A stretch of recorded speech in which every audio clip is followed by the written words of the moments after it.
Hey, what's up everyone? We're back on ATM 10 today. In today's video, this is going to be a tutorial on how to set up autocrafting for all the alloys that we need in all the mods 10. That means all all the mod vibranium one, all the mod unobtainium and vibranium unobtainium alloy. This is going to be some easy to set up autocrafting, and I think it's really helpful to see, especially if you're just a beginner and have no idea how to set everything up. So I hope you enjoy, and let's jump into it. So as you can see, I've already set them up because, well, I think it's going to be easier for me to set them up and then explain what's going on in all of them. So first of all is our all the modium vibranium one. This recipe, all the modium vibranium, this recipe requires us to energize these ingredients into the alloy. So what do we have here? We have some nitro rods and we have energy. I suggest having a lot of it. This is more like a late game thing, so just know it's going to drain a lot. You have your energizing orb. You have an import bus right here to get the results of your autocraft and back into your system. Now in the pattern provider, you put in your pattern, of course. It's very simple. One big setting that you need to turn on here is the blocking mode. So usually it just it's on this setting. You just ignore the contents of the target inventory. For this one, you want to do the do not push crafting ingredients if inventory contains a pattern input. This way it's not gonna send all the items that it needs into the energizing orbit once. It's gonna wait for one set of them to finish, then it's gonna send in the other one, and then the next one, and so on. This is important so that we actually get the pattern going. So oh yeah, just so you know, this is all connected to the system right here. The cable's going under there, and yeah, that's it for the whole autocrafting of that alloy. Now this is very simple. Oh, I forgot. Okay, give me a sec, guys. I'm gonna show you how it does when we actually want some resources. So here we press plus. Let's get 2 so we can see that it doesn't put too many items in there. I put the 2 back, but here, as you can see, it put 1 set in and it started to energize.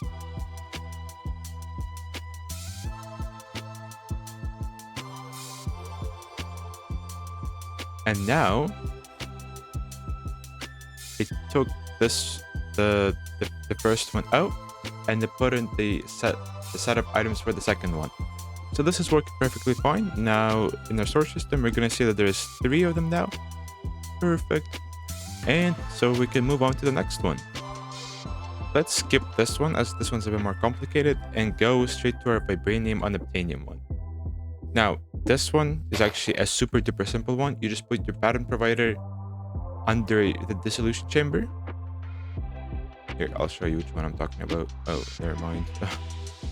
Unobtainium. Oh, so whatever. This one. Dissolution chamber. Now, the only hard thing in here is the soul lava. That's going to be tough to get. But if you're watching this video, it means you already have it. I hope so, at least. So here, we put a pattern in there, the dissolution chamber on top, and we provide energy to it. This is also connected to our system through cables going there, and yep. So let's see it in work and how it does. By the way, this one's finished already, so that's perfect. So you want to, we start it up and we run and see what's happening. And would you look at that? Everything went in, the soul lava went in. It didn't send the next set yet. It just did. And here's our first unobtainium vibranium ingot. Now, I was stupid and I forgot to put a import bus on it. And that happens. That might be one of your issues if something doesn't work for you. We just do this, this, and this. And now the ingots go back into our system. Let's check. Perfect. 2 right here. So, onto our probably the more complicated one, which is aluminum and unobtainium. Now, this is our pattern provider. It's gonna put all the materials straight into the chest. I'll show you why in a sec. So you put your pattern in here. When we call for the recipe, the materials are gonna go in here, and this modular router is gonna pull the items from there into here. You're gonna use a polar module Mark II, so we can take all the items from here, put them into here. So first, we're gonna have 2 distributor modules here. The first one is gonna be set to all the arcane pedestals, and it's just gonna spit out the items here. Now, the max amount of destinations for the distributor module is 8, so we do have to use 2 of them. And this one just goes straight into the enchanting apparatus.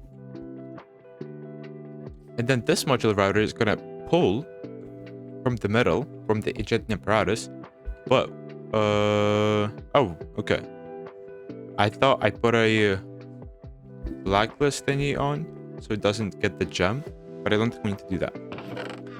One very important thing is in this recipe, when you place in your items, make sure to place the source gem in manually on the last spot. Now, what do I mean by that? I'll show you. Pattern encoding terminal. When we make the recipe for this, the source gems goes first. That's not what we want, because that means it's gonna put the source gem in on the pedestal, and that's gonna mess up the whole recipe. What we want to do is we want to grab the source gem from the JEI and just put it in the last slot. It means it's gotta go into the enchanting apparatus instead. And you click the arrow and you get your recipe, and then you go and put it in your pattern provider. Now we can go ahead and see this at work. Let's do the same thing. Get 2 of these. Start it up. And as you can see, it's already spitting items out. Taking them from here. Putting them in here. Ooh. I just ran into an issue. Hold up, guys. I'll be right back with you. Okay, guys. I found out a way to fix it. So, first thing you want to do, put it into blocking mode, same as the energizing orb. Do not push craft ingredients if inventory contains a pattern input. That's the first thing, so it doesn't put too many stuff in the chest for it to pull. Second issue was that even though we put the source gem last, it still put it ahead of the other stuff. So what we want to do is in this distributor module, the one that distributes to the pedestals, we just want to blacklist source gems so it doesn't even touch them. Then only this one puts them in the middle. And it works perfectly fine. Also, I did forget to mention that this modular router has an input bus under it to get all the alloys and send it back to the system. That's just something for you to know, in case you forget or don't know how this works. So let's just test it out real quick and see what happens. Let's ask for 2 to go in. It got the first set of items. See, it's only the first one, not both of them. The source gem has last, and now it's placed in and does its thing. The new set is already here. Then we're gonna see that the alloy is gonna get transferred into the modular and sent back into our system. Second set is going on, and it goes boop, boop, boop, boop, boop, boop, just like that. Now, an issue you guys might encounter is that it doesn't want to put the gem in, and for some reason the recipe doesn't work. Don't forget that this requires source. this recipe requires for us to use some swords. 10,000 to be exact. I believe that is 2 of these jars if they contain 5,000 each. I might be wrong though, so don't quote me on that. But yeah, that is how you make all the mod stand alloys. Simple setups, you just need to know them and then you'll be set for everything. This setup for the energizing orb can work with any other recipe. For example, I have this one right here, the blocks. Say we ask for like 5 of these. Start. And there it goes. These things just energize it real quick so you can't see the whole line stuff. I also suggest putting acceleration cards in here so it's much quicker. And as you can see, ta-da! Made all of these and put it back into the system.